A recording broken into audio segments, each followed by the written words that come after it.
একটি নোট যদি দেখে আমার মধ্যে এরূপ অবিশ্বাস জন্মায় যে এটা কি জাল, মানে ফেক নোট নাকি রিয়েল, আর যেখানে মিডিয়াতে আমরা পেয়ে গেছি 2 লক্ষ কোটি টাকা প্রবেশের চেষ্টা করছে, নিউজের অথেন্টিসিটি নিয়ে আমি চিন্তা করবো না, যে কোনো সাধারণ মানুষ তো এই নোটে বিভ্রান্তি পড়বেই এবং মানে তারা এই নোট এক্সচেঞ্জ করতে রাজি হবে না। যে নিউজটা দেখেছিলাম যে 2 লক্ষ কোটি টাকার জাল নোট দেশে ইকোনমিতে ঢোকানোর একটা চেষ্টা করেছে।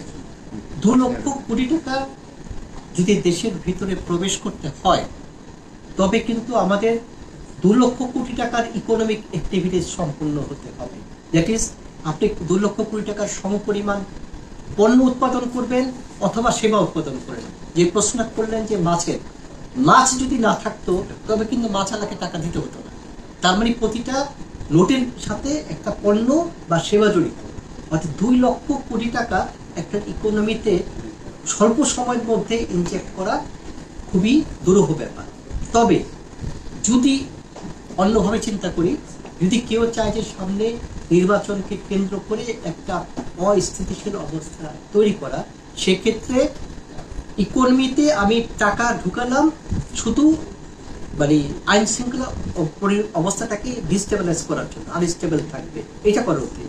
সেই ক্ষেত্রে কিন্তু আমি বাল্ক জাল নোট একসাথে ছেড়ে দিতে পারি, আমি যদি তার বিনিময় না আশা করি।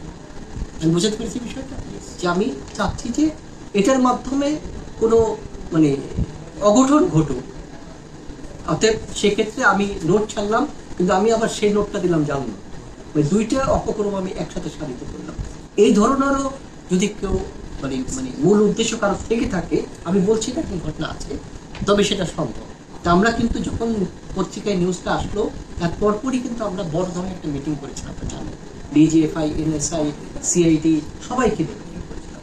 সেখানে একটা হোয়াটসঅ্যাপ গ্রুপ ওপেন হয়েছিল সবার সদস্যদের নিয়ে, যে কোথাও জাল নোট সংক্রান্ত কোনো তথ্য যদি আমাদের কানে আসে আমরা ওই গ্রুপে শেয়ার করব, যাতে আইন শৃঙ্খলা বাহিনী তাৎক্ষণিকভাবে সে ব্যাপারে ব্যবস্থা নেয়।